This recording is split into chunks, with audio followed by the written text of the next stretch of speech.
اصبر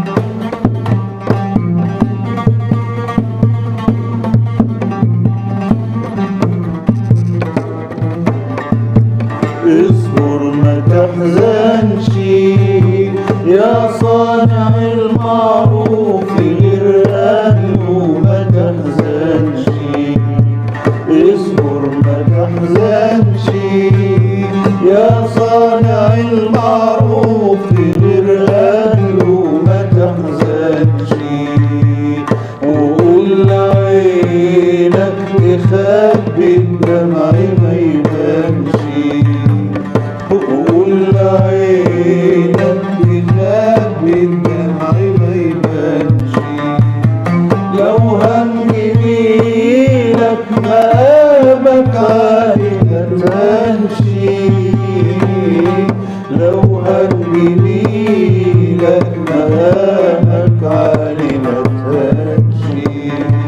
يا صانع المعروف غير أهله ما تحزنش. يا صانع المعروف غير أهله ما تحزنش. ما تحزنش. وبعدين يا اسلام، الارض دي لو ما اشتريتهاش هيبقى خبور لولد الولد.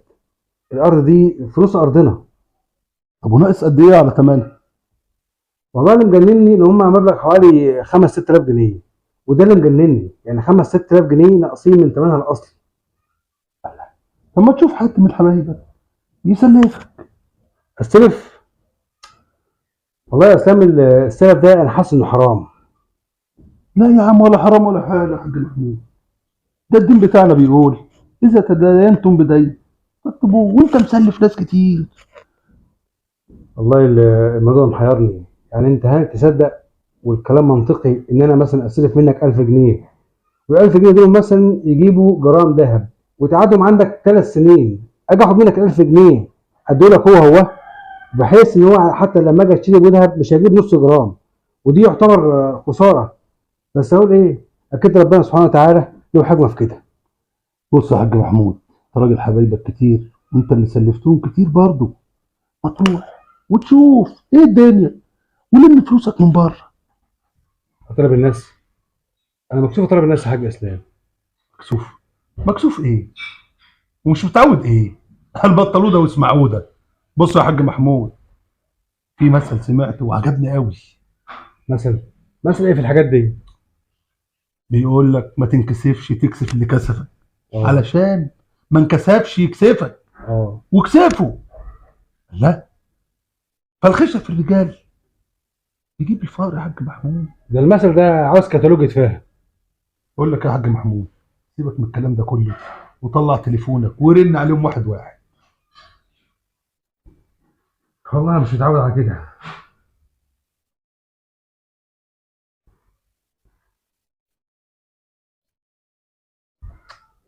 يكنسل. رن عليهم تاني.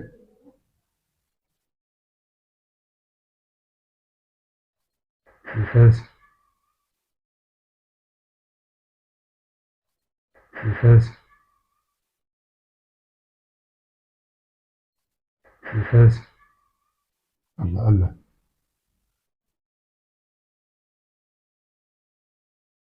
رد ولا ما ترد منظورك؟ مش ينفع كده. الناس ديت لازم اروح لهم واقابلهم وجه لوجه. يلا سلام عليكم. يلا ماشي يا حاج محمود. سلام يا حبيبي.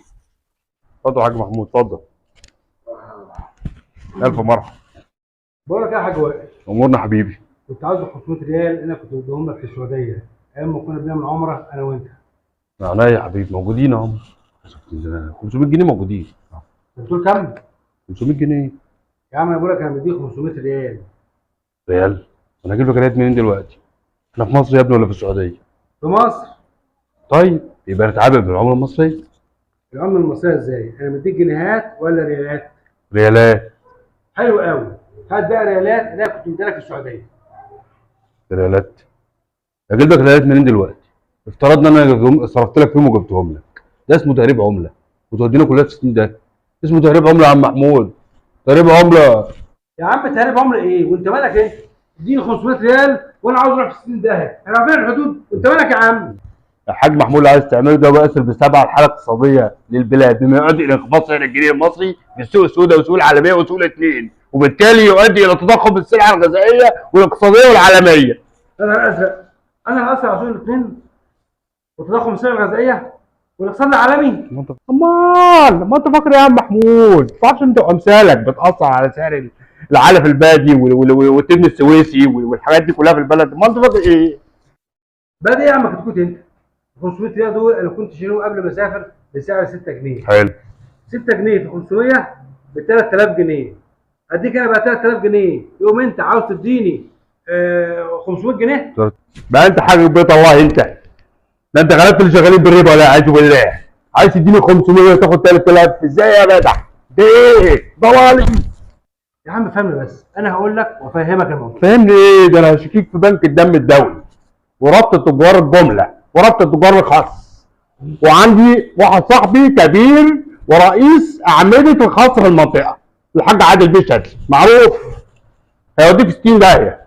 يا عم وائل طول بالك، انا فاهمك. انا طول كل حاجة بالي بالعقل. والله، طول بالك كنت تقوم تتكل على الله وتروح عشان هننزل عليها لعنه من السما يا ابني. يعني والله سول سول امال ايه؟ تديله انت عايز تديله 500 جنيه وتاخد 3000 جنيه ايه يعني الكلام ده؟ اتكل على الله يابا، اتكل على الله. الله يسهل لك، الله يسهل لك يابا، الله يسهل لك، الله يرزقك وتهنى. ما ينفعش كده. الله يسهل لك وتهنى يا ابني. حيبنا والناس قالوا يا جدعان، الناس قالت يا جدعان والله الفلوس ضلت. الراجل عايز 500 جنيه مديله 500 جنيه عايز ياخد 3000 جنيه، الناس قالوا ايه؟ وانا مدي الحاج عزيز 1000 جنيه ياخد 6000 جنيه ولا اعمل ايه؟ اعمل ايه؟ علشان تعملي صيانة لأجهزتك الكهربائية لازم تكوني متأكدة مين اللي هيعمل لك الصيانة دي وهيعملها لك بكام، وهل قطع الغيار دي أصلية ولا لأ. وعشان كده عملنا لك عروض خاصة جدا جدا جدا من مركز الرفاعة لصيانة الأجهزة الكهربائية، صيانة ثلاجات وغسالات وخلاطات وشاشات وجميع أنواع الماركات. وكمان بنقدم لك قسم خاص لعمل برومة والرش، قطع غيار أصلية 100%. لو قلقانة من تكلفة الصيانة ما تقلقيش، الحل عندنا، كسري براحتك واحنا نصلح. قطع غيارنا كلها أصلية، ما تقلقيش، اتصل بينا من أي مكان هنجيلك ونعملك معاينة ونقولك تكلفة الإصلاح كام من قبل ما نبدأ. فريق عمل محترف ومدرب على أعلى مستوى من المهارة والكفاءة والاحترافية. كما يوجد صيانة بالمنزل داخل نطاق القلبية. مع مركز الرفاعة للصيانة بقت أسهل بكتير بكتير. للتواصل هتظهر أرقامنا وعناويننا على الشاشة. العنوان العمارة الكبرى، مرخى السوق، محافظة القلبية، أمام منزل العمدة. صاحب المركز الحاج محمد الرفاعي. إدارة المهندس وحيد الرفاعي. ثقتكم فينا هو هدفنا الوحيد. يا ألف أهلا وسهلا. شاي يا بيت؟ لا شاي ايه؟ سكر على الشاي. سكر على الشاي. معلش حاج السيما، انا جيت لك في وقت غير مناسب. مناسب ايه وزفت ايه؟ انت جاي المحافظ يعني؟ حاج السيما انا كنت عاوز 1000 جنيه اللي انت واخدهم مني من 6 شهور. عينيا الاثنين. انا دلوقتي جوزت البنتين وثبيت 3 ادوار. اللهم صل وسلم. وعامل جمعيه ان شاء الله. هقبضها 2025 شهر 7. هبقى اديك جزء منه. يعني انا لسه عاوز سنتين 2. هيعدوا ان شاء الله. هيعدوا عليك قطر. انت هتقعدني سنتين 2 عبال ما اقبض الفلوس بتاعتي. طول بالك يا جدع، ده هم 1000 جنيه عمري جاي تهز فلوسك عشانهم يعني. هتاخدهم ان شاء الله. يا عم سليم انت هتأنبني. ليه ده؟ انت يعني مديني بندقيه ما كانش 1000 جنيه عمري يا عم.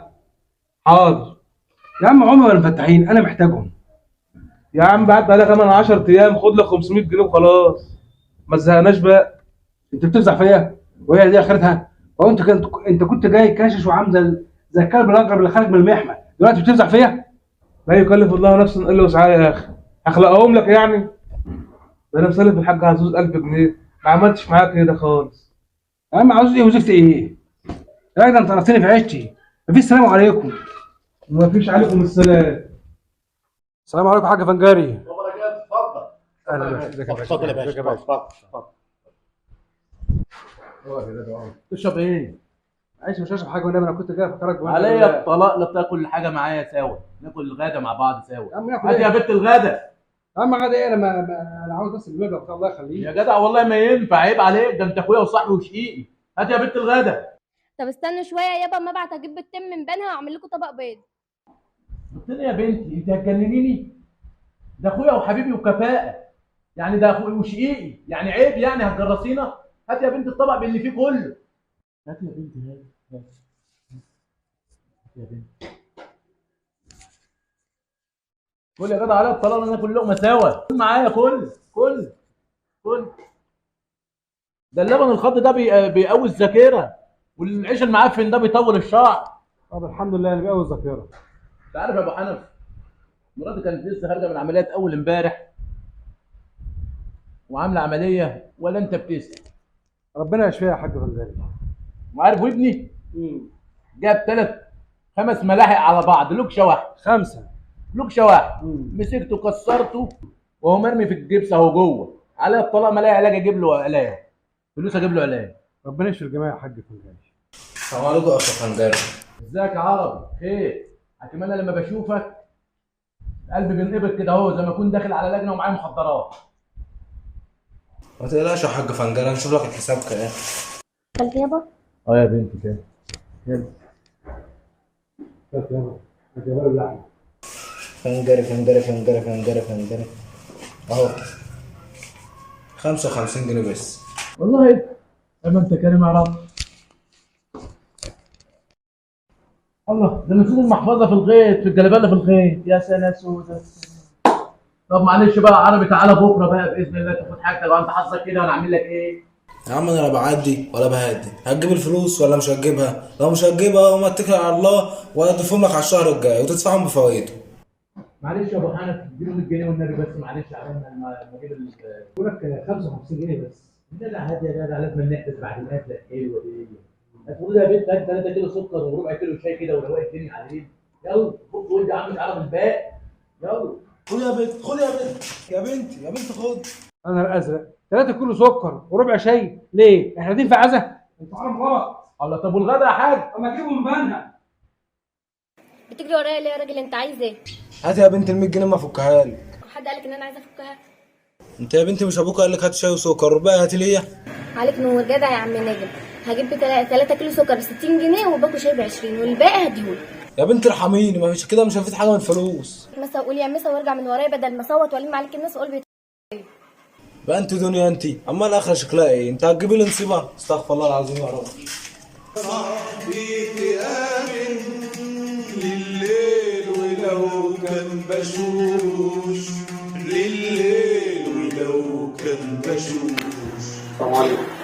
عليكم السلام ورحمة الله وبركاته. تعالى يا حاج محمود، شرفتنا. تعالى اتفضل.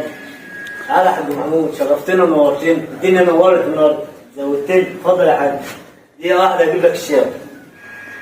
يا مرحبا يا مرحبا. نورتنا يا حاج محمود. تعب نفسك ليه بس؟ نورتنا يا حاج محمود. احنا عندنا عز منك. نورتنا يا حبيبي. والله يا حاج محمود حصل لنا ألف بركة. ألف بركة. أول ما دول اللي أنا عاوزها. عايز ألف بركة. بتعمل إيه يا عم الحاج؟ اديك 1000 بركة. أنت هتستعمل؟ والله يا حاج بيومي أنا كنت عاوز القرشين اللي عندك. عقبال عندك بشيل حتة الأرض وبعت البهايم والمعيز والحاجات دي كلها، وكنت محتاجهم ضروري. أنت بتشكي له عذرك ليه يا حاج؟ ما هو احنا كده الشعب المصري الوحيد اللي واحد يسلف حاجته وبعد كده عشان يجي يسترد فلوسه يبص رجليه ويحكوا له قصه حياته. ما ينفعش كده عادي ان الواحد يرجع فلوسه لوحدها، لازم يذلله الاول عشان يسترد فلوسه. كلامك حلو قوي يا حاج محمود والله. ما بقاش حد يعترف بالجميل ولا يعني برد الجميل والناس دي كلها، ما بقاش في خالص نخوه ولا اي حاجه، ما بقاش خالص. خلصت الناس كلها ما بقاش حاجه. طب قلت ايه يا معلم بيومي؟ قلت ايه في ايه يا معلم؟ خبرش بالمهبب في المبلغ اللي عندك. انا المعلم بيومي حامل حمى ورافع العالم. على ليك انت فلوس؟ ايوه يا عم، انت نسيت ولا ايه؟ الله ده كده غلط. انا عمري ما نسيت حاجه. انا ممكن احكي لك تاريخ حياتي من ساعه ما اتولدت لغايه دلوقتي. انا مخي كهرباء. لا ده كده غلط. ماشي يا عم الحاج، انا اسف. انا بفكرك بالفلوس اللي ابنك سليمان انت بعت يوم العيد وخدها مني. انا عندي عيل اسمه سليمان. تصدق الواد ده طلع عاق وقليل الادب وما يتقدرش. الواد ده وانا دخلت عليه الزريبه لقيته ماسك البنت بنت الجيران. يا عم انت كان ايه وزبت ايه؟ انا مالي؟ طلع تليفون واتصل بيه. يا جدع روق يا حاج محمود. طلع التليفون واتصل بيه. حاجه تقرف. ايه سرقت؟ الو. ايوه يا سليمان. ايوه يا حبيبي، عامل ايه؟ انت كويس؟ والاسهال اللي عنده اهو لسه عنده اسهال. يا عم عنده اسهال ولا انحاب بجد؟ انا مالي؟ قول له خدت فلوس من عمك محمود. ايوه يا سليمان. هو انت رحت يا ابني في العيد خدت 1000 جنيه من عمك محمود؟ اهو بيقول لي خدت ولا شوف بيكن لك كل كلام. بيكن لك؟ انت جبت الكلمه دي منين؟ وقال لك الكلام ده امتى؟ ده يا مدوبك انت فاتح السكه في وشي. هات ما اتصل بهم. التليفون بايظ. ارجع في الارض. لا لا لا لا لا، ده انا شاريه من الحاج عزوز ب 450 جنيه. بص ده انا هروح اطلع روح. لا يخرب بيتك انت وعزوز وبيت النيله. هو عزوز ده ايه؟ نصب على مصر بحالها؟ الليل إزازة السواد يا رب نجي وحوش في سنين مر وعناد. هو ده شرط الواحد، الصلاة على النبي. اللي عايز يشتغل، اللي عايز فلوسه وحقه يشتغل في الأرض، مش عايز اهو يروح للعمدة والمحاكم ويشتكي براحته. يا معلم عزوز حرام عليك، ما ينفعش. ما يصحش كده يا معلم. هو ده الشرط الوحيد. كل واحد فيكم هياخد حاجة من دول يشتغل زي ما هوريه يشتغل فيه، غير كده ما عنديش. صلوا على النبي. العملية بسيطة. اسمع يا استاذ يا ابو قميص ومنطلون، انت شايف الشجرة الناشفة اللي هناك دي؟ هتقلمها لي على 30 سم. يلا حبيبي. الله انت جاي باشا بالجلابيه البيضاء المزهره. انت عاوزين نبوظها لك. انت تقلم العودين الزلزلاخت اللي هناك دول. ما درناش حاجه يا اخويا. يلا حبيبي ابو ترند يا باشا. امسك يا بابا دفاع. شايف القراطين اللي ورا البرانيين دول؟ تحفهم لي كده. الصلاه على النبي. كله على الله يا باشا. امر. ايه ده؟ ايه؟ الصلاه على النبي. الصلاه على النبي. في 4 قرانيط بارسين جنب النخله. ربنا يزيدك. حش يابا عشان المعزه الغلبانه دي تاكل. يلا يا رجاله. يلا عشان الفلوس جاهزه اهي. يلا بينا. خلصوا بس وربنا يسهل. حاضر. توكلوا على الله. ان شاء الله. خش. ربنا معاكم. انا هعمل لكم الشاي اهو. يلا. يا مسهل يا رب. السلام عليكم يا حاج عزوز. وبركاته. تعالى يا حاج محمود، تعالى. تعالى. اهو. ايه الناس دي واقفين ليه ماسكين الشناشر والفوس والبلط؟ في ايه؟ دول الديان لهم فلوس، شرطت عليهم شرط اساسي يشتغلوا عندي في الارض واديهم فلوسهم على الجزمه القديمه. كل واحد يخلص ياخد فلوس وقسمت لهم الشغل. الراجل اللي واقف هناك ده هيقلم الشجره اللي هناك دي، شجره ناشفه. الاخ ابو جلابيه بيضاء عشان جلابيته ما تتعصي، قلت له قلم العودين الزلزال واجب عليه. والاخ ابو ترنج قال لي بترنج، قلت له ازق القراطين دول. التاني بقى ابو جلابيه اللي ورا هناك اللي انت شايفه ده، قلت له حش القراطين البرسيم المعزه تاكل. وانا قاعد وبعمل لهم الشاي، جايب لهم ازازه. لا بص انا غلطان، واجب عليهم. اجازاتهم عندكم خروج. اخوك ما بيغلطش. الله يخرب بيتك لبيت شرطك يا عزوز. الله يخرب بيتك يا اخي. الله يتم منك يا اخي. الله يخرب بيتك يا عزوز وبيت شرطك. انا ايه اللي كان وقعني فيك ده؟ انا هاخد ده كله منك لله يا عزوز. ده انا المعلم وائل على سنه ورمح. ابهدل البهدله دي طايع الكلب يا عزوز. الله يخرب بيتك وبيت جلوبتك. جلوبك خرا. الله يخرب بيتك يا شيخ. الله يخرب تنبه. الله يخرب بيتك وبيت اللي جابوك. قفلت المنادر يا اللي تنحرق يا عزوز الكلب انت. هعمل ده كنت ايه؟ انا ما قلتليش يا حاج محمود. تتشرف في اي وقت، بس انت جاي دلوقتي في الوقت ده ليه؟ انا جاي عشان القراطين دول عشان اخد الفلوس اللي ليا. يبقى كتر الف خيرك. معاهم هناك. يا ولا خدوا جنبك. يخرب بيتك ويتقبل عزوز البيت اللي جاي لي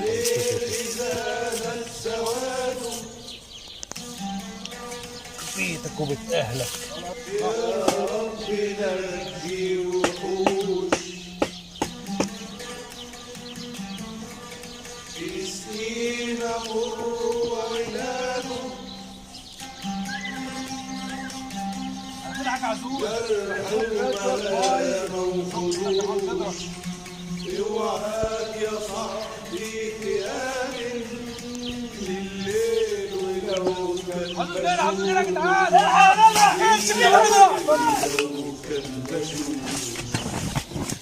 الحاجة. هاتولي يالا هاتولي. الحق يالا الحق يالا تعالى يا عصيد الكلب. خد يا عزوز. ماني لو نسيتوا واخرب بيتك عزوبة اهلك.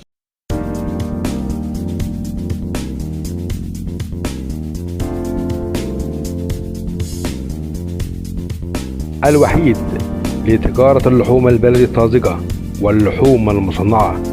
أجود أنواع اللحوم البلدي الطازجة التي يتم ذبحها تحت إشراف طبي معتمد. نعمل طوال أيام الأسبوع. كما يوجد جميع أنواع اللحوم: البتلو والصغير والجاموسي والبقري والضاني والجملي. كما يوجد قسم خاص لتصنيع جميع أنواع اللحوم المصنعة: السجق، كفتة للشوي، كفتة أرز، الهمبرجر، لحم مفروم والحواشي. خصم يصل إلى 30% للشراء بالجملة. المكان معتمد ومرخص قانونيا من وزارة الصحة. نحن نسعى دائما لراحتكم. نعمل طوال أيام الأسبوع. الوحيد أجود أنواع اللحوم البلدي الطازجة. ثقتكم فينا هو هدفنا الوحيد. خد يا عزوز. ماني لو نسيتوا. كفى الله الشر يا عم. بيتك عزوبة اهلك. صلي على النبي بس كده وتعالى. في ايه؟ كلب يا عزوز. ايه اللي جرى؟ استهدى بالله. هو بس كده في ايه؟ ايه يا حاج محمود؟ كفى الله الشر. ايه اللي حصل عشان تجروا ورا بعض بالشكل؟ خير تعمل شر تلقى. لا حول ولا قوة. الواحد من دول يجي لي كاشش وعامل زي القطه عشان يصرف فلوس. اديني فلوس يحترمني ويشيلني فوق دماغه، وساعة ما اجي احتاج الفلوس ديت واطالبه يمرمطني. يعني انا مسلف 4. الاولاني قال لي مراته عيانه وابنه سقط وعمل لي فيلم كده وخبطت في 100 جنيه ومشيت. والتاني مديله 500 ريال. فاحنا بنعمل عمره في السعوديه. يعني تخيل احنا كنا بنعمل مع بعض عمره في السعوديه، مديله 500 ريال عاوز يديله 500 جنيه. الناس قررنا ايه؟ والاخر يقول لي بقى احنا في السعوديه ولا في مصر ولا الرابع بقول له ابنك سليمان جه خد مني فلوس، نسي ان عنده عيل. والاخر الاربعه طلعت منهم شليتي ما خدتش حاجه. لكن ربنا سبحانه وتعالى ما سابش حق.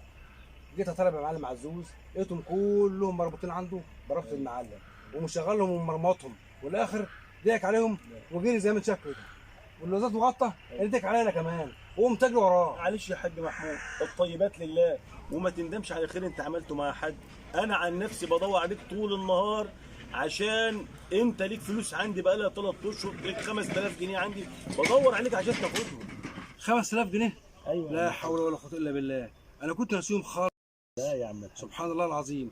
يا عم الحاج محمد انت غيرت فكرتي ووجهه نظري عن الناس السيئه اللي انا طول حياتي بتعامل معاهم. لا يا عم الحاج محمود، المال الحلال ما بيروحش وصوابعك مش زي بعضيها، وزي سيدنا النبي ما قال: الخير فيه وفي امتي الى يوم الدين.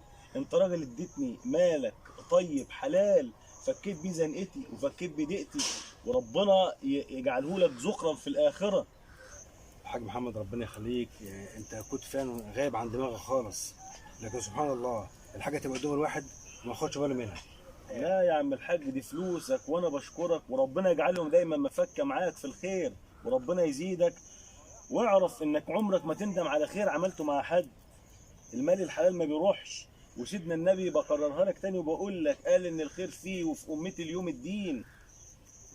وما تندمش على خير عملته مع حد. مش معنى ان في واحد طلع مش كويس او مش مظبوط معاك اوعى تقطع حسنتك عن الناس. الحسنه دي انت مش بتمد ايدك، ده انت بتمد بيها خلق الله وبتفكهم، فربنا بيجعله ذخرا ليك في الاخره.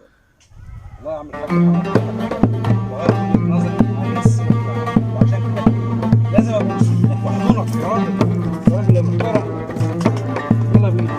اصبر ما تحزنش يا صانع المعروف غير أهله، ما تحزنش. اصبر ما تحزنش يا صانع المعروف غير أهله، ما تحزنش. وقول لعينك تخبي الدمع ما يبانش، وقول لعينك